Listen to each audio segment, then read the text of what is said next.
La guerre sera longue et populaire. Cette guerre rentrera d'où elle est venue. Ne jamais trahir le Congo qu'avait dit Musée Laurent Désiré Kabila. Et Mary Patrice Lumumba, à son tour, il a dit: oublions tout ce qui nous ont divisés jusqu'à aujourd'hui, regardons-nous en face et disons-nous la vérité. Etienne Tshisekedi wa Mulumba, paix à son âme. Le peuple congolais, prenez-vous en charge, car l'ennemi est déjà à nos portes. Que la vigilance, la détermination et aussi les barricades pour tout simplement énerver cette participation. Merci. Nabande commence par le côté la Parlons Congo via chaîne Show TV, également diaspora congolaise. Vous allez soutenir de l'œil de près. En tout cas, Makamouari Kolobanangai, ils allaient couper Sangai Bokasi Kolobaete, ma voix porte quelque chose. Ce qui n'a pas la Kimia, je devrais être complice. Comme d'habitude, une réunion a été tenue, le public en avait participé. Je lis le communiqué de l'UDPS Tshisekedi, section Jamaïque, qui est dirigé par Serge Kayembe Chambou, le conseiller communal de Kitambo. Il est également le président du conseil de Kitambo et aussi le président de tous les conseils communaux de l'UDPS Tshisekedi. Il fait aussi partie de l'équipe des sages de ce processus. Voilà, je crois qu'on va y revenir avec plus de détails. Le long m'a invité, Tokobé Tabongo, Masolo Matali, Constitution, agression rwandaise. Tokobé Masolo Matali, sortie médiatique, il y a Joseph Kabila, il y a Paul Kagame. Que pense le gouvernement congolais? Puisque si le gouvernement a été Bakor et Baoutaki Bongo, Kosignan, le Banda Congo, de l'autre côté, Bayo opposition, Baluko Senga, l'isolo tout autour d'une table, mais de l'autre côté, Tata Mokolo, a Tchaki ba préalable pour battre un dialogue. Est-ce que pensez-vous que le dialogue sans Corneille Nanga, sans Joseph Kabila, il y aura des résultats? Et récemment, il y a eu des pardons qui, je ne pourrais pas l'appeler un rebelle, Corneille Nanga, mais c'est un frustré. Corneille Nanga n'est pas un rebelle, c'est un frustré. Ça c'est très bien. Et le roi la pensa macambement ce matin. Entre dialogue et élection 2028, qu'est-ce qu'on peut capitaliser? Ça c'est très bien. On commence avec Pierrot Kalala. Je rappelle qu'il est l'un des serviteurs dédiés dans l'église évangélique de Gédéon. À l'IP Moko, il y a un bactère politique majeur, il y a un Bokanabiso. Merci pour l'honneur à l'Okosa Lebiso Mikolona. Merci beaucoup, mon amour. Mon pazil a été aux Alibongo na Mwana Congo Galor. J'ai Zalindem Balanaye à Yambo. Il y a participé à plateau Parlons Congo. De combattre madame. Merci beaucoup, les journalistes. Merci na mon message tout na kamutono pour na koyeba été mutango ali na ngambo wapi kasi. Ce que vous avez enseignant, puisque vous allez na bik na kaye mupanzi na yo, ba pesio copie à correction, il y a Félix Antoine Tshisekedi. Depuis 2019, Joseph Kabila a tiqué la Congo. Sur 10, on copie ça est combien? Et puis dans le secteur nu. Merci pour le malouba des journalistes. En tout cas, depuis 2019, on a répondu par rapport à Moutouna. Depuis l'ancien président de la République, Joseph Kabila Tika Congo. China Rambo. Nalelo. En tout cas, Makamozo Tambola Biete Namboka. Makamozo Tambola Biete. Donc depuis le départ, il y a China Rambo, Joseph Kabila. Oui. Makamozo Tambola Biete. En tout cas, Bakokoso Ezali Ebe. Dans les Cameroun, secteur Nino, Makamozo Tambola Biete. Toza na détournement, tozo vivre ba détournement. Je pense que toza va na biso tout na Congo na Kinshasa, même yo journaliste on va na ka awa ba makambo le kaka awa. C'est-à-dire tozo vivre ba détournement, la fois passée à l'aéroport Toti Kolanda, valise ya bambongo. Oyo zo mona kelelo ba fonctionnaire, bazo mona passe bazo futa maté, ba komi ko futa mana retard, des fois moi esili wana kuna bazo futa ozo mona que désordre sur désordre. Na vu la Kinshasa. On a le régime Félix Tshisekedi. Mais oui, toujours actuel, le régime actuel. Autant on a vu la Kinshasa, on a insécurité de part et d'autre. Donc nous c'est quand le braquage, pourquoi on peut ça un point combien sur 10 sur le plan? En tout cas, Bon, copé ça monte 0 sur 10 à la rabiété parce que nous sommes tous avant tout temps dans la classe, copé ça monte 0 sur 10 à la rabiété. Qu'est-ce que c'est que sur 10? Sur 10 dans le lobby, oui, on a attaque 4,5 sur 10 parce que effort. Moi bah effort, il y a moukié. Ça c'est mais il y a zande ya makambo bele fois bon. Merci tata mokonza ekolo ali na makambo yike esengeli na yo obongisa na Judith Tuluka. Ndango lobili kamba aéroport awa. Na yo comment me passe puisque plusieurs bazela qui kena loba. Ce qui est grave est que pendant que ba fonctionnaires de l'État bali kolela les fuites na bango réalité, nous sommes dans un pays, on ne refuse pas donc tata mokonza ekolo à salir par rapport à honneur. Il y a pas léopard. Mais détermination wane kuninga kesu que le cas na léopard puisque zana basali tino lelo bana mbongo te na kisasa wa mituka ko mema bakinwa na bakinwa zialité mais bijo baba tata mokozo ko la sali cadeau na ba joueur ba pesi bango mituka ba pesi bango mabele est-ce que constitution de tindiki tata mokozo ekolo apese mituka wana na mapango kono constitution bloqué te mais a on a kisasa soki mbule ebeti okende tout honneur ya baveni bayimboka bavandi suite ya linini mituko ya komema bango ezongisa bango na ndako ezate. Faites-vous le calcul depuis la maison. Bongo nyonso somba bi mituko ba puisque ba joueur batambola makolo te bana ba mituka on ne refuse pas les noms du président de la République. Pour être discriminatoire te passer aussi na bande comme sous ba transport ezali passe na kisasa. Makamyo so juste donc pour la kuna mbongo monani mais pour la fonctionnaire ba futama constitution est bloquée. Là où Gisèle Kabou ne nous a pas dit que c'est que l'acte posé par le président de la République a violé. Il y a un article dans la Constitution qui lui a autorisé de faire cet acte-là. Mais s'il s'agirait, il y a un fonctionnaire qu'on n'a pas dans la patriote. Et moi, ce pays, c'est très important. Tout acte politique a quand même des soubassements. Les lobateurs bando yemba mingi Kabila. Les lots Kabila ont changé ba hôtel de bande. Ces gens-là sont ici. Ils ont aidé Mobutu à échouer, ils ont aidé Moussa à échouer, ils ont aidé Joseph Kabila à échouer, ils aident également Félix Tshisekedi à faire d'échouer. Là, vous ne voyez pas, on tourne tout autour de la Constitution. Moi, au Congo, politique Pengla, c'est la Constitution qui bloque. Pour les Alaba Congolais ici, là, demi-terrain ici, là, Kanyaka ici, là, insécurité et zalaté, Constitution. Mais donc, tata mokozo eko la sali na balé par na staff technique. Pour la constitution, l'article nini et puis c'est pifo. Ya kodoté. OK. Merci mon amboka. Na pesi mbote na balandi nyonso, base na kata kolanda émission na biso. Mais nazo lingana lo belande ko na biso ya esi pesi fati 4,5 aboko kwa 0. 4 izo ko kanate.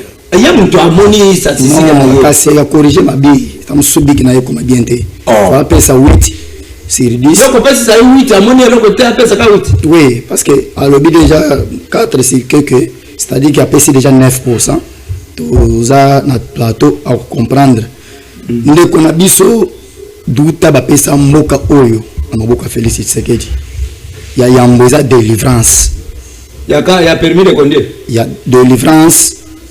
D'abord, on zambé à Sali. Même si nous avons touché à Léopard, d'abord, on a payé les joueurs na biso nyonso, on a sali honneur ya mboka. Tous les na régime na biso. Et l'igné ko loba ke makamwa bien Félix Antoine Tshisekedi Tshilombo et ko salem. Donc, nazana bila ko loba te, tous déjà 9 points. Wana yo monto pesi 4,5. Ndeko na biso ya esida sa pesi na mboka Félix Antoine Tshisekedi. Depuis Joseph Kabila tikela kayo mboka na mabulu et autres hommes na banzeleza ko salema donc d'ici pe kala mingi te makambo ya transport passe kala mingi te makambo ya demi terrain kala mingi te makambo mabulu na ba veni ezosila donc tala oyo bakolobela so population na bato ba mibenga ba opposant na mboka na biso kasi ko sala malamu ko bango baloba mais tozana kati ko sala malamu parce que ce qui est victoire ya RDC ou bien il y a Léopard et ils ont déjà réussite ya makambo belé na boko tsa politique na makambo pa le teto na malobie ce qui te choix yo yebina ni décider makambo ngaloba na ba vandi na esi na lobela kayo awa chef de maid fa bongo ba réflexion biso za banani bango ni sur vana bazaka ni discours mususu à part ko critiquer Félix. Et bon Félix peut critiquer Kabila. Mais en zone de la c'est bon mususu zo le baki ndenge to réussir bango ba sepelité. Bande ko nous ya opposition ba sepelité. Le sengela kinde le para pola.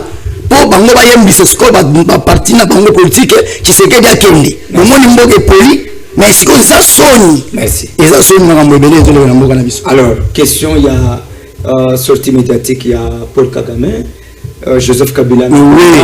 Mon mboka, merci beaucoup. Kagame plus Kabila est égal à 1. Paul Kagame plus Kabila Joseph est égal à 1. C'est quoi Paul Kagame plus Félix Tshisekedi égal à combien? Pourquoi ça c'est bon ndé?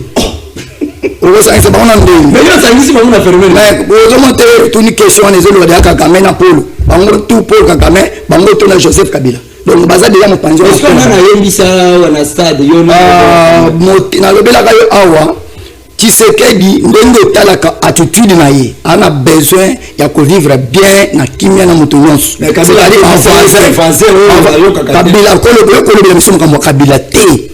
Okolobela makambo ya Kabila na plateau te, okolobela ngo pe na balabala te. Donc ndete okoloba aza déjà le produit fini. Voilà.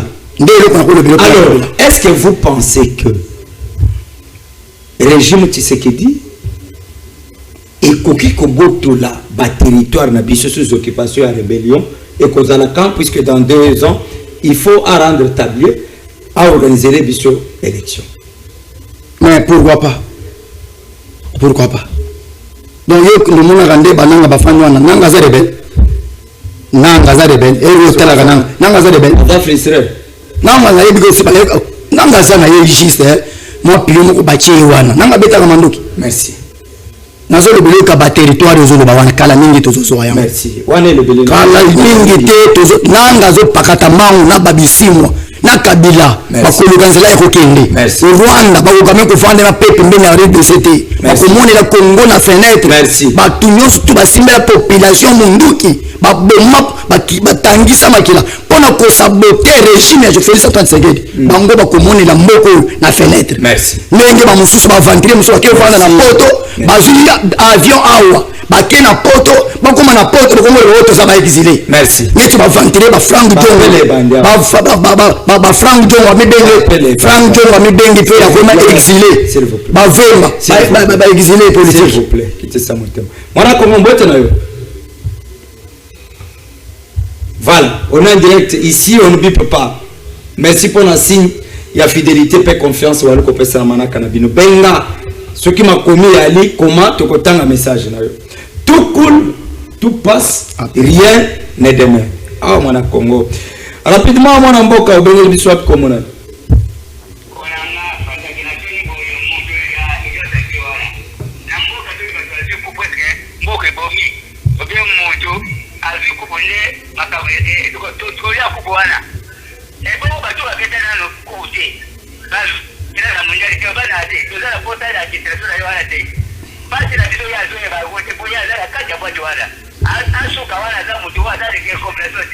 Merci. Au Bengal Bisso depuis combien d'années?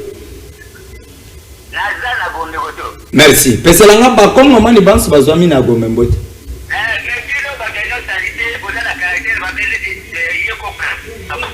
Merci. Merci. Merci. Merci Muyimboka bana banso bazwami na commune à Gombe Kaina na tango wana topesi binombote. Merci pour la signe de confiance bali ko vendre ebele pour bolanda manaka na bino. Ça c'est très bien. Mwana Kongo Gelo de quoi lobby que opposition yali ko déjouer carte ya ennemi pour na ko saboter ba effort ya Félix Antoine Tshisekedi. Mais uti téléspectateur nda uti ko benga lobby wanyanya. Est-ce que position ya Paul Kagame sortie médiatique na ye wazali ko rakiser Joseph Kabila aujourd'hui on peut clore que passe au ba congolais bali komona na ese kuna ezako na biso moko ba congolais. Oui, merci ndeko journaliste na question na yo. Mais na lingaki avant na kotana na répondre na mutuna na yo na aborder moi eloko moko ya moké kaka rapidement. par rapport na Makamutozo remarqué la fonction publique. Et pas Jean-Pierre Liaou. Et pas Jean-Pierre Liaou. En tout cas. Les meilleurs ministres. Non. Jean-Pierre Liaou. Jean-Pierre Liaou, Azo Sala, Sony parmi les ministres tout Oyo, Bazo travailler dans le régime, Azo Sala, Sony. Au coquille qu'on dit maquet, Ngaï n'a pas fonctionnaire de l'État. Hein? Bah oui, vous avez carte. Carte de Nino. Oui, c'est carte biométrique. C'est-à-dire, Nazwa numéro matricule depuis 2023. Na bundi, ok, la fonction publique, oh non, il faut les canaux, contrôle, il faut ça la boutique, il y a une carte. Depuis Nazwa carte biométrique, mécanisation et zalaka te. Oh non, vous avez la mort, vous avez la mort, vous avez Sabino, Anesili. Vous avez la nati, Anesili, Yebisangai, Mokanini, et vivra à boy. La maman qui a serré, ceux qui déjà monté une carte biométrique, ils ont porté des signatures. Ils ont porté des signatures. Ceux qui ont monté une carte, Azad n'a pas de salaire. La fonction publique. Mais oui, c'est ça. C'est-à-dire, ceux qui ont une fonction publique, non payé, baza tellement ébélé. Mais au comment il faut qu'il y a un discours ébélé. Alors, on a comment aussi qu'on a la télévision et puis dernier appel et angoyo, on a coupé ce bien temps sima. Rapidement contribution. Merci bande konanga. Boti kabiso to analyser na nous na que les bino minutes vers la fin. Boko benga na comment on se suit balé na ngolo na encourager manaka na biso. Bo ba tere kimia limia. Boboto. Na que les bino 10 minutes vers la fin boko benga. Allez-y mon accord. Oui, mais au comment on a collé na média discours moko ya bien. Oui, le président Félix parce que moko antombolo mobali ya Denise Nyake. Non, cause à la opposant et lui ko baté que non hôtel mais la autorité non. Biso na décidé batani sa biso décidé eza parti des valeurs. Oya Martin Fayou m'a dit. Eza parti des valeurs. Oya péta na valeur. Non, la vie que parti moi na valeur. Il y a na valeur. Il y a banane des na valeur. Décidé eza parti des valeurs. Eza parti des valeurs, eza parti moko oyo, eza bien organisé na ba structure non surtout bien. C'est-à-dire non. MRG comme on a eu à siège nationalité. Nous sommes la pigeon. Nous sommes à la parti. Non, on a des sièges national. Est-ce que les partis politiques c'est-à-dire il reste à vérifier. Mais si sont OK à Wana pouvoir national au monde que parti siège Eza siège na biso, eza siège na biso. Non, eza ya biso. Ya bino eliko somba lo panto. Eza siège na biso, eza to lwa ka eza non, eza ya biso. Biso ya parti na biso. Allez, kena na mutu na. Yango na zomona ke na poster na ndeko liaou, mécaniser batu. Merci. Mécaniser batu. On sala wana. Ezo pesa ndeso ya régime oyo. Merci. Parce que comme c'est que non, aux autres travaillent des mariages, aux autres travaillent d'été. C'est une pas NP par contre les cas et belé dans niveau de la fonction publique. Entre temps les cas que non makamu ya ba NI ya bo puis ya mécanisme que aux a pas problème ya ba NP oyo na ba futa makate. Comment un papa pose à un parent laisse ba biso poser ba parent. Na salaka na zo réaliser ba rêve mususu ya ba gratuité maternité mais au comment maman abota ba nebeli. Mais au comment na fait du mois boye salaire risaté. Mécaniser ba so na ko ba na ko dénoncer. Merci. Le mardi na ministre. Merci beaucoup.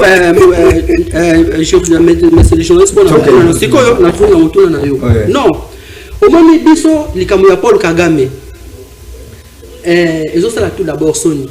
Paul Kagame aya awa na Kinshasa awa. To bana ko dénoncer likambo ya Paul Kagame oyo depuis kala que avant tout Union sacrée baba na côté de la Paul Kagame ezaki biso to bana dia côté les Martin Fayou ozomona oyo babwa kelanga ba gaz lacrymogène awa na ambassade ya Rwanda. Accompagné par Prince Penge. Parce que tout le côté de l'ambassade de Rwanda, il faut écouter Awa. Parce que les gens de Rwanda ils ont agressé les Congolais na biso na Est. Mais bato Union sacrée na idps babane ko ndimela biso te. Babane ko bako non Fayulu azuluka mais nous tout le monde a un partenaire intègre. Kagame aya Awa na stade de martyrs ba betele maboko. Non, ngai ke betela Kagame maboko. C'est sanguinaire. Et puis ça les matin jamais. C'est-à-dire Kagame aya awa bande ko na biso ba betela maboko awa. Banani. mais bande ko biso IDPS bande ko biso ino sacré ba betele makoko oui baza ba congolais ba betele makoko si ozomona ke lelo bitumba wana ozo sala este kuna Kombo Kagame toujours les autres que non Ezaïe biso na to bale ko dénoncer elle bande ko na biso ba ko comprendre na retard que za Kagame ba bande ko dénoncer que non Ezaïe. Alors la suite serait quoi? Suite Ezaïe. Mais non, suite Ezaïe c'est l'état congolais parce que problème Ezaïe l'état congolais il faut attia après ça ba moyen armée à ça là on est capable pour récupérer ba territoire nous surtout kuna. Biso to lobani parce que biso to singi mandu kité lokola Corneille Nanga parce que nous c'est pour le moment exactement mutu moko te akoyi kozala pour Corneille Nanga akende kosimba mandu ki po bomba ba congolais non wana eza esprit patriotisme te omoni lelo soki eza na mutu akoyi kosimba mandu ki eza nani c'est le président Fayulu parce que le problème c'est le président Fayulu a gagné l'élection en 2018. Oui, même Moukatia.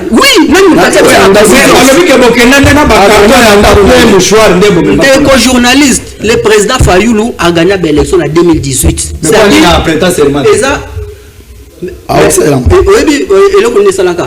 dis la bango parce que na Corneille Nanga wana na Baganda.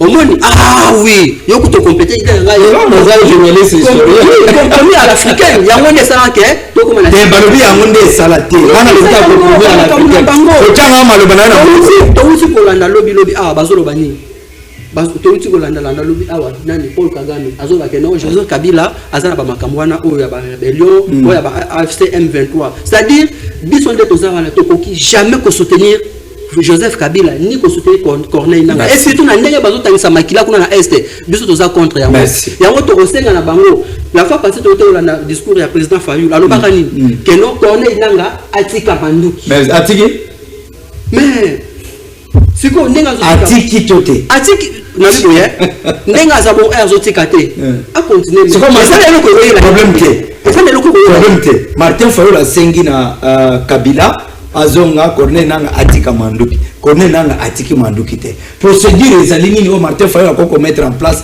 pour Corneille Nanga abanga yango atika manduki azana ngote biso non biso ndenge tozawana déjà tozo condamné déjà que lo Nanga atika manduki atiki te mécanisme ça zani pour na kobangisa non mécanisme zani mais tolobaki nini que non oyebi na katanda ko soki mwana ko rebelle basala kani yo tant que parent il faut benda mwana ti que yo mwana oyo okomi rebelle boy il faut benda mwana boy koya il faut benda mwana abi mwana boy koya siko tata ko sala biso to senga ki boy tolobaki boy il faut to leka na oba bengi dialogue national inclusif c'est-à-dire to senga ki dialogue national pour nani to senga ki dialogue c'est-à-dire to tuna nganga yo osimbi manduki pour nani parce que jusqu'à pardon pepe ça une minute oui so ko bini ko on nanga lelo osimbi manduki pour nani asa la raison moko te oya ko pesa non mais Bakary Mine on a raison pour mabatona est-ce que ça avantage à peuple congolais? Merci. Mais moi curiosité à que tata mon congé puisque le week-end en 2018 Martin Fayulu a voté mais mais namonaki awa Martin Fayulu ko senga audience pas tata mokonzi akon e umela te ngabanda na ko senga audience pas mo ko ntombo au fongo report te ya ko zomonere moko ba réalisation na yo na beta ngo kara moya ko yebisa ba yimbo qualité puisque depuis na ko senga audience na bilongolela ngai grâce na ministère ya jeunesse zongisa ngai kono grâce à kabolela batu ba capote mais ngai na ko kabola intelligence kono mo beta na kara na kokoma ka ministre ya jeunesse coûte que coûte alors tata mkonzi ko la yambaka Martin Fayulu Prince Penge madame Chantal Muboni et les consorts azela que tata mkonzi ko akota na moni Martin Fayulu a télé siko tamo a télé makiwana na tina yake azali boso ya opposant to azali boso tata mkonzi ko c'est ça merci pour la motuna na yo na wote ko ba arboy Martin Fayulu a gagné la élection en 2000. Na lobi ndenge ba yambaki ye na audience. Afandi azeli kwa ntombo ba koti atelemi. Atelemi ki président to combattant. Nazo ya na question na yo. Rapidement oui, toza na Simangonga. Martin Fayulu a gagné la élection en 2018, mais Azara proclamé suite ya makambo tozo ba Corneille nanga oyo mais yé moi que le balé on connaît que non ba kangaka ye na niveau ya communauté internationale ba sanctionner ay pondé nga proclamer kana ni ndeko Félix c'est ça la Corneille nanga sikoyo problème ezani Martin Fayulu ndeko Félix baza dynamite et oui eloko na ikamusa kanga makasi cause la opposant elingo lo baté que non oza ennemi ya moto boko solate non Martin Fayulu amona ki que dans moke za na danger qu'est-ce qu'il faut faire il faut tout vendre tout solo là. Merci. Au moins, ça n'a discours alors que non, nazo que les communes n'ont pas Félix. Ça c'est ce qu'on a eu. Dès qu'on a eu en tant que président de la République, c'est ça. Le président élu. Président élu, c'était puisque Balbaki a enveloppe et lui manque. Non. Enveloppe et lui manque. Il faut pas que Martin Fayulu, à ça parmi ma politicien crédible. Au couteau, au conseil de corruption. On a ça crédible. Non, on attend dans comme mais entre temps, peut-être on appelle détournement, na union sacrée. Ils ont les canards. Mais Martin Fayulu a toujours monté pour le canard de détournement wana. Na zongela. Aux autres tindi canard tout nos mitune belle mais. Voilà, ça c'est parlons comment en direct de Show TV. Bande Kobatali, tu as compris ça dans Malema Malema. Il faut évoquer cette question de dialogue puisque Bobandaki na yango. Pourquoi Tata Mokozo Ekolo na gouvernement Judith Day, parlons de l'union sacrée, à un certain moment, souci à peuple congolais va tenir compte de yango. Penglon c'est qu'il y a Tobengango cadeau, encouragement, prime, je ne sais pas. Kodote léopard, mituka, namabele, pendant que bas sinistré bazalaka au bazo telengana libanda, bisika kocha mutu yalité. Bino bande ko union sacrée. Peuple ali ko reprocher bino que côté ya futilité nde boali ko kende na lombango. Mais côté ya vrai problème, oui yali ko tungisa peuple congolais boali ko lekisa ngonga e umela. Est-ce que bino union sacrée vous allez ko travailler pour na mabumu na bino? To bo ko travailler pour na peuple congolais. Mon amboka, nini obengi futilité? Ya ko encourager léopard. D'abord, on va encourager, mais on a des difficultés à transport. On a qui ça.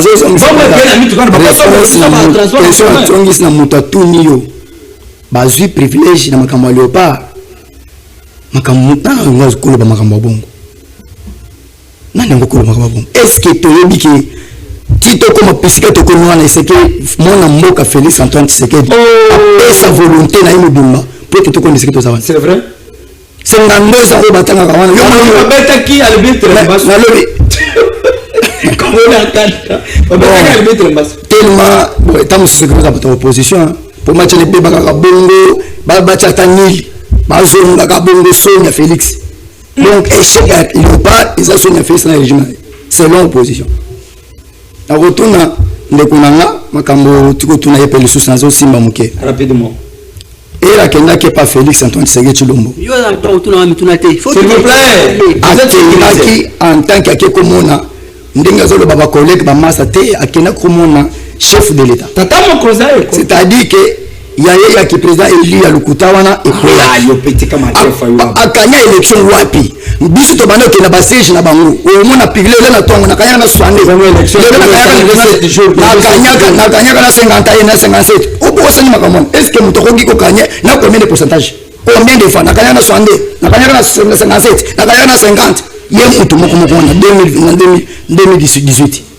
Vous comprenez que même la stabilité de makamon ana zéro. OK. Quand vous parlez de dialogue, c'est comme si nous avions raté. Dialogue ni opposition à l'Ukaka chef d'État inclusif. Inclusivité, tout le bandeko. Donc, ça ne congolais. Mais mon collègue lobby, il a simbolé mon amoka mandoki. Té. Bamusu bana union ça. Oh, il y a un problème. Rebelle ba comme na union. Oh, il y a un problème. Na lobby que même ba rebelle oh baba tamana na sima mon collègue amoka. Yeba ke na moko yo Congo ko za na place té. Nani wana? S'il vous plaît. S'il vous plaît. Ça c'est parlons Congo. Bande que Bele ba Kolande. Orienté communication na été. Na si vous semembo. Balu ko lukangana ba miro na banguma wana batana na bukoko. Nande na makila Yesu. Alors. Ko ndo ce jour ko ba teke na lobi ke ba rebelle ba na union sacrée non. Ba musu bazalaka ba rebelle. Ba bongola mutema ko ko na union sacrée.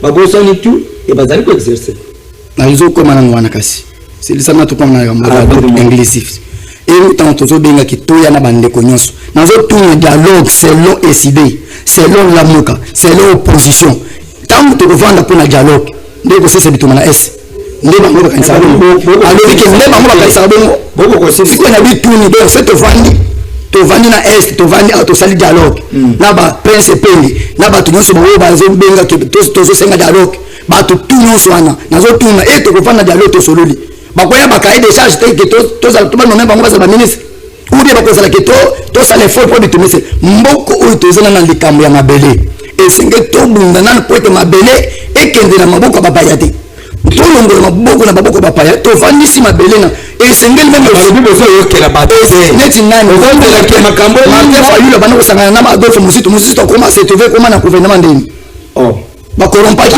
ba seki na makasi non bongo so ma mboko champion ben na lobela ko bablo ko avec mbemba zaka déjà mais comment basali bato la mukana ba comprenez les gens likambo mabele tozana na makambo mabele nde kula yo moto zola na biso zo benga tozana likambo na mabele ponzo ile ko kolia sengeli kimiza na mabele mwana soka ko fera ko lewa soki bitumbe beta tanta yo kolamba ko lia wat okende koluka salewa merci tozo bunga na makambo mabele mwana mboka la bezo ki bitumbe sila soki kime koti ezala ba élection bezo ezala ba dialogue ezala ba poste ko koluka wana ko so yango na ninga kenya wana bezo lo kanani azala president yango na president na bitango zolo ba tindenge kimwe kokota siko nani akoza president bongo mandat ni ngwe exception moko ya makamanda mais 2028 élection ate nana ngozo na congolais nyoso mema ba tunyoso la muka ya fayulu ba tunyoso ba parti politique ba lobi ke mwana mboka continue nano to bunda makamalo be tant to bongo ba ko lobi yango yao na ba pala la baseja ba loba ba yebile le mwana mboka zada na bonne voie to bunda makamama mabele tango to ko boto la territoire na biso nyoso ne to chama mo élection na ba poste merci de quoi le que bino na tongo bo miselo mususu mais oui le mususu na buté le mususu na mineur le mususu ma te faut ka to ma changer s'il vous plaît dialogue bo bino bo koluka na bango ba ko comprendre te botika moko atombolo asili samandana ye tango bitumbe ko sile na est kuna to beta masolo ya dialogue to beta masolo ya élection. Est-ce que vous pensez que bino bandeko ya SID opposition Tshisekedi, vous êtes en face d'un opposant, quoi qu'il est président, Aïdi Bakounyo sur opposition. Pourquoi ne pas s'aligner derrière Félix Tshisekedi, Ndega Bambemba Basalana Bamususu, Totombo la école. Tant que Makambo vendre bien, tu as l'élection. C'est ça. Merci beaucoup, Ndeko journaliste. En tout cas, Nalandi Ndeko pasteur Pierrot. Ah, ça pasteur, ça acteur politique. À lobby, mais namona lobby au moins ngati. À lobby mingi. Nalingena zona lobby au moins bana. Allez-y. Léopard, eza équipe ya Union Sacrée. Léopard, eza république, eza équipe ya République démocratique du Congo, eza équipe nationale. C'est-à-dire, s'il vous plaît. C'est-à-dire, toute l'équipe a gagné, qualifié na, s'il vous plaît, ceux qui ont qualifié la Coupe du Monde, c'est-à-dire qualification wana, ils allaient pour la Union Sacrée, pas maté, ils allaient pour la biso. Et à Bakenda ko beta kuna, et Bakenda ko beta ono ya drapeau ya. Babi Bakenda na soutien ya premier citoyen. En plus, ba moyen oyo muso le pas rekene ki wana, eza ba moyen ya mutute, eza de ba moyen ya mboko. Babi bina ba opposition bo fita campagne. Eza ba mbongo ya contribuable congolais. Non. Un de co journaliste s'il vous plaît. Eza mbongo ya contribuable congolais ça là que non. Batouana, batabona ba condition, ba beta balé, pe ba gagner. Ko gagner ba gagner ki wana, eza victoire, eza pour la union, c'est-à-dire bonzo ngo récupération politique parce que nazo ka na ba médias même na ba réseaux sociaux et comme le ko la mo ba récupération politique. Non, eza équipe nationale, c'est-à-dire ba gagner eza pour na biso nyonso. C'est-à-dire bonzo na makambo na boto mopanzi. Na okuta sikoyo pona motuna ozo sanga pona makambo ya dialogue. C'est-à-dire, si on a dit que on a une sacrée, bango pona bango, bazana posa kaka ya mandat. Mandat na bango kaka rien, les mandats rien que les mandats. C'est-à-dire, batu bakufa na bango na est, etali bango te bango kaka mandat na bango. Mais mandat ngo, batu zo kufa boko diriger sous banani. Ceux qui batu zo bazo si la kuna na est, boko diriger banani. Le lot zo loba rebelle wana o nani Corneille nanga parce que ngala ko benga rebelle parce que ngai étant que patriote nazali na koki jamais ko soutenir mutu lokola Corneille nanga depuis azwa kutu to loba depuis 2020 to bané ko senga que non depuis bunaga na lelo kenda lelo ça fait combien des années plus de 4 ans, l'union sacrée, silence radio, on va bouger ta constitution. Kaka ba promesse oyo. Toujours ça là ba effort, to ko récupérer, to ko ça là. Est-ce que vous n'avez pas zonga? Comment va te masolo à Goma? Ville ya Goma yango wana lelo depuis que ça fait déjà une année. Toujours stratégie de diplomatie. Vous savez na katanda quoi? Yo papa, ce que moni que non, bana bazo swana. Aucune solution aussi aucune. C'est-à-dire il faut adopter une solution mususu. Baninga o bazo sanga que non to que non na to vanda. Oyo ka bango pe. Baza pe ba congolais. Baza pe ba congolais. Et ça m'a bêté. Omoni, et ça m'a bêté pour la kuvanda, pour la nini, ce qui président. Oh ya RDC ndeko Félix azondi bakovanda mesa moko na Paul Kagame mais azobo ya kovanda mesa moko na bandeko na ba congolais pour amoni quelque part na bien peut-être solution ko yata non pourquoi pas il faut koyoka bango nanu il faut koyoka bango oyoki bango nanu te ndenge olopika malamu ke non solution ezate non il faut koyoka bango yoka bango oyoka nini bakoloba et par après boko tirer ba conséquences na lingana loba iloko moko ndeko biso toza na poste ba poste té omoni biso toza na poste ba poste té parce que les autres ndeko tolo ba que non baza na poste ba poste ba ko ba ministre non ceux qui toza na poste ba poste omoni gouvernement soumis na de oyo bima oyo toza ki solliciter bien non toza ki solliciter nani Martin Fayulu comme premier ministre toza ki solliciter que to comme la gouvernement to kota na gouvernement mais to ba ki to ko kota boité c'est-à-dire il faut ko kota na ndenga chobo non kasi ndenge bande balinga ba kota biso na ndenga chobo akime nga pasiter na toza na poste ba poste te biso eloko tangaka na pas na biso eza d'abord amour de la patrie bino wana oui, tout ça la pose l'amour de la patrie. Nous sommes posés à nous tu auras que bitmon na SSani et Sili, bah tu vas vivre en sécurité, bah on fait là na la kuna na est wana so bazala biboti, bazala malamu, to donc to ni ko kama bitumba na te. C'est dit un président déjà Tamboli, oui na chité wana, est déjà président Tamboli, a que na voix et simbité, a que na voix diplomatie simbité. Mais ko ezani peut-être pe kaka ozoboya na dialogue na mbala mususu kaka solution ko buta kaka wana on na bandi ko bandi ba congolais on fandi ba peso makanisi o eza ke no président on awa ndenge eza awa eza boye on nous soutient kaka na to boka yango na mpanzi mais ndeko Fayulu alimbisa kati na auta ko le kalobe ke no na limbisi no soni kaka na meto sengi to vanda to solo la pona makambo oyo etali mboka c'est ça. Pour ce truc, continuer Karaboy. Donc, problème. Solution sur mon anaté, Kakaboy, Karana, promesse, n'a pas aussi la caté, donc, depuis que pendant, promesse, na promesse. Donc, le problème, c'est qu'il faut tout vendre, tout trouver la solution pour l'emboca. Merci beaucoup. On lit ces communiqués de Serge Kayembe, le président des conseillers de Ngaliema, également président des conseils Yakitambo, et aussi il est le président de tous les conseils communaux de l'île de Tshisekedi. En même temps, il est parmi le caucus de sages dans ce département. Comme d'habitude, il est président cellulaire, il y a Jamaïque.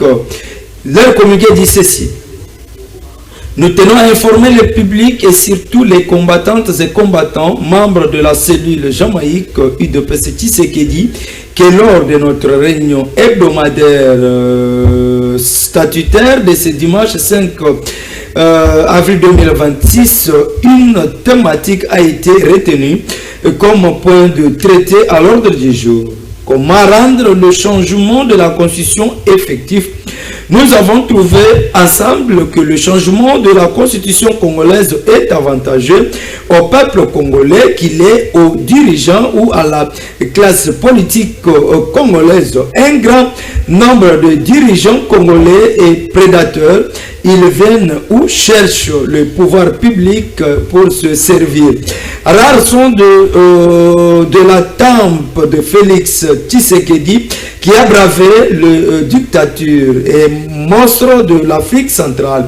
Le tout-puissant empereur de l'Empire Emma Tuti en Afrique, le célèbre assassin du peuple congolais au Congo, le Rwandais Paul Kagame, Félix Antoine Tshisekedi a dit non à la META.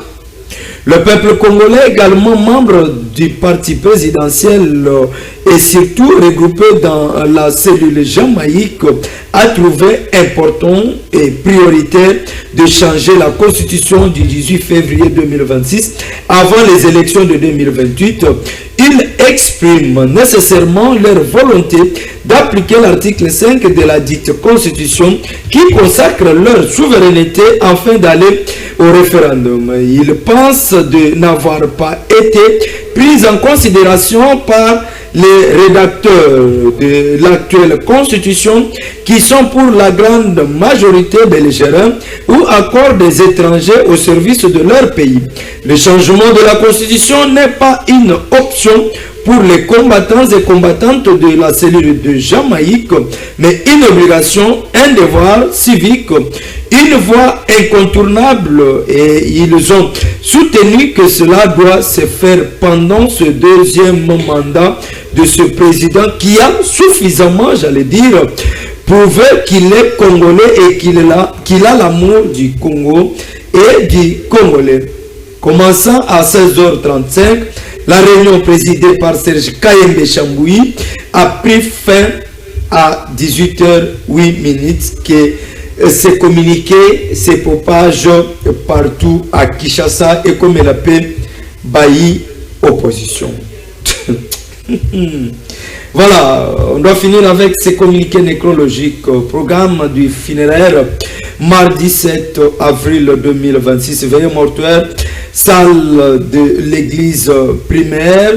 Oh là là, église primaire, 6 avenue Kabinda, numéro 197, 197 si vous le voulez, quartier Bonvent, commune de Lingwala, référence boulangerie Pain Victoire, 18h pile à 19h pile, accueil des participants et mise en place, recueillement et ambiance musicale douce. 19h pile à 20h pile, intermède musical et méditation, chant de consolation, moment de recueillement et de réflexion.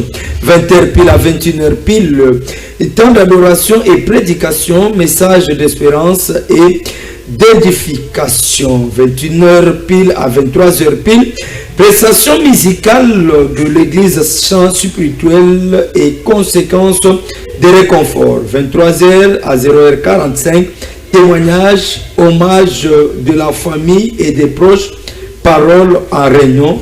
On se limite par là, un communiqué, nous présentons nos sincères condoléances à toute la famille de notre partenaire Dio Pandi.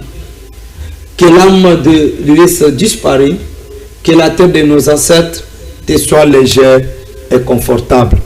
Allez en paix sur cette terre, nous ne sommes que des pèlerins. Nos derniers jours, ça sera au cimetière. Le lundi, au détourné, au géré malamute, au yibi, au bébé sibomo yabana batu, au rikolingabana mike, sukanayo, na lilita, ozala na million, ozala na yangote, bakeko kundayo, pe mutu akundaka batu, azakana kilote na sengle toboka. Tant tozali na bomo, bato bakundaka biso na ba cimetière, ce qui baye paye na biso. Ce qui baye paye na biso ko yamba bangona ba kilote na ba sengle pasoka. Voilà Congo. Vous allez prendre, ça sera votre dernier mot. La gestion de la ville province de Kinshasa avec Daniel Bumba, Olanda qui na 13e conférence des gouverneurs, na zeli na mona ba infrastructure na Bandundu, Libongo tout. Et pendant que tu as na 13e conférence des gouverneurs, tu conformer conférence des gouverneurs au conseil des ministres ou esa option ou tu peux confirmer kuka na yango to bossa. Merci beaucoup pour la question concernant Daniel Bumba. Oh là là, oui. On reçoit ses compatriotes. Mana Congo Bengele Biswap Kombonan. Allô? Bonjour. Comment nous musika na etandolike na yokoto kamala?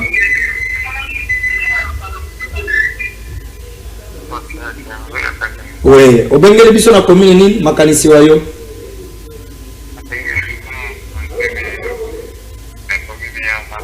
Maluku, pesa bande kobanso Maluku mbote toke.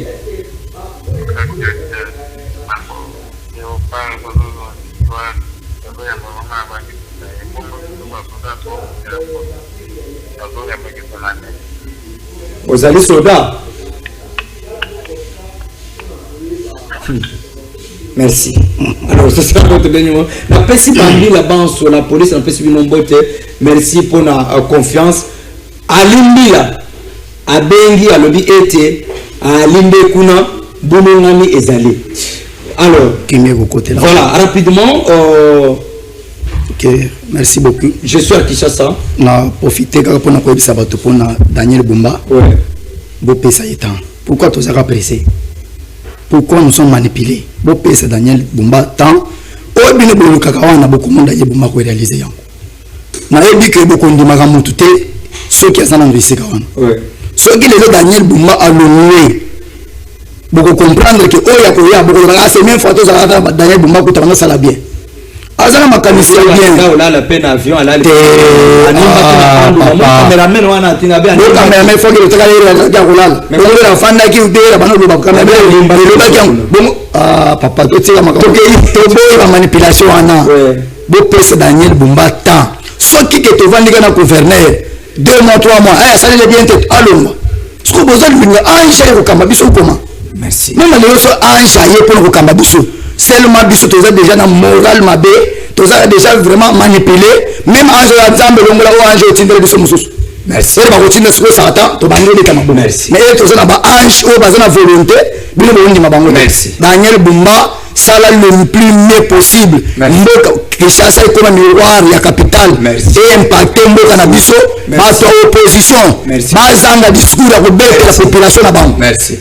Notamment la moka surtout ka bango tout bazanga popi la moka surtout ka bango la moka ils plateforme électorale qui le merci voilà comme ingénieur Etienne moi quelques minutes vers la fin passer à Zomalubo puisque ça na mutu no moko ya décidé tellement qu'il y a un retard mais à Zomalubo vers la fin à éclaircir yango.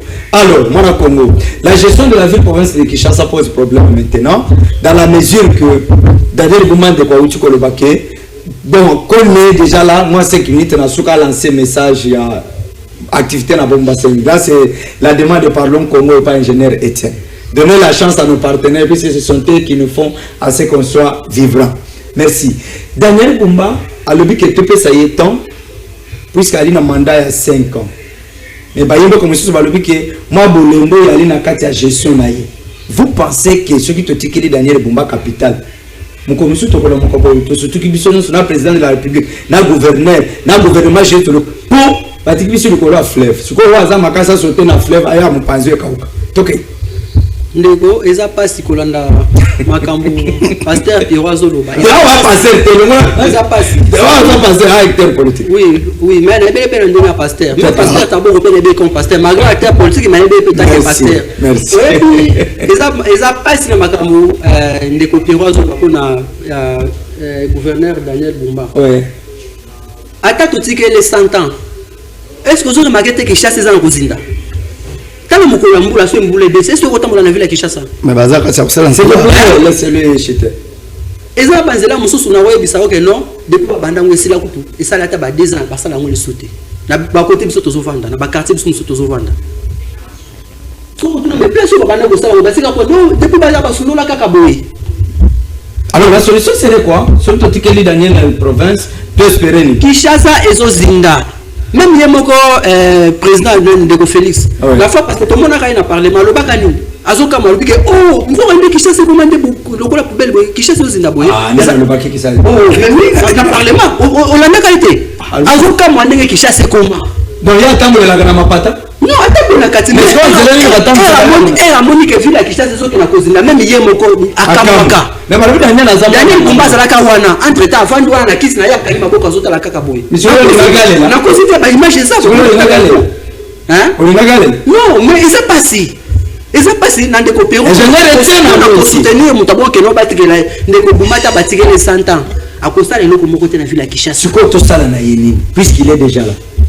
Azawana kaka ndenge ba sélectionner qui est parce que biso toza wana te pona kozwa ba décision na place na bango biso toza pona observer pe pona kotala bangamba osala pona ko porter ba critique na bangamba osala parce que critique ezala mabete critique ezala au rôle opposé zani eza ko dénoncer place mabeza tozo dénoncer pona que basa motango biso rôle na biso non ndeko Bumba ata batike les 100 ans à cause de le côté siko na bango il faut pas tirer conséquences ba tirer conséquences na bato union sacrée ba tirer conséquences que non azo pesa bango soni c'est-à-dire ezo simbaté. Merci beaucoup bandeko Batali.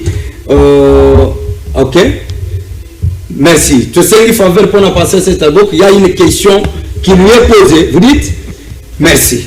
Alors j'aimerais préciser une petite chose par rapport à la journée à l'école il y a Bakimbangis na sengi ke mukolo malelo ezala mukolo ya réflexion ke mukolo ya kobina.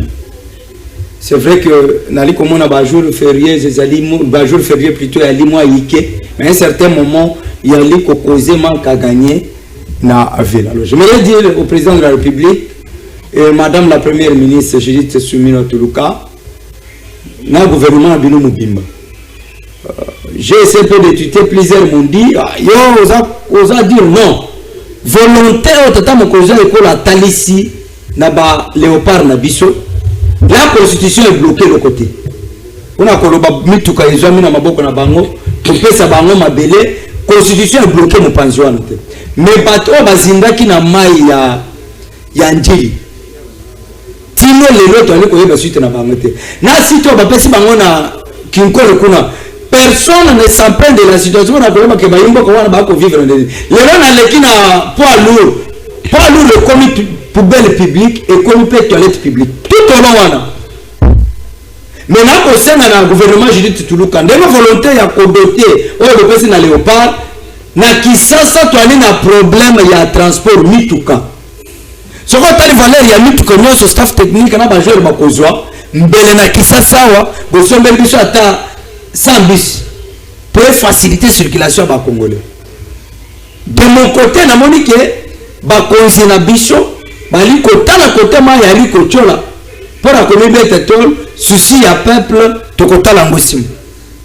Des acteurs politiques na Congo aloba, tant mbongo yaka, to kabola kakabola kangona no, si batoke to ko kanisa projet. Attends. Mkolona na bisa kinga hiki makamba mboko soko zolanda ngoko bandola mukakabo libumu yali koleka ozongeli boy libumu yali koleka o etikali union sacrée donnez le meilleur de vous-même car l'avenir nous en dira. Merci d'abord commencer balandi et belé babengi nous ne saurons pas vous recevoir tous on court derrière le temps. Merci à l'ingénieur Étienne qui a réalisé cette émission. Derrière les caméras on a assisté l'aide de Yabola Gelor. Merci pour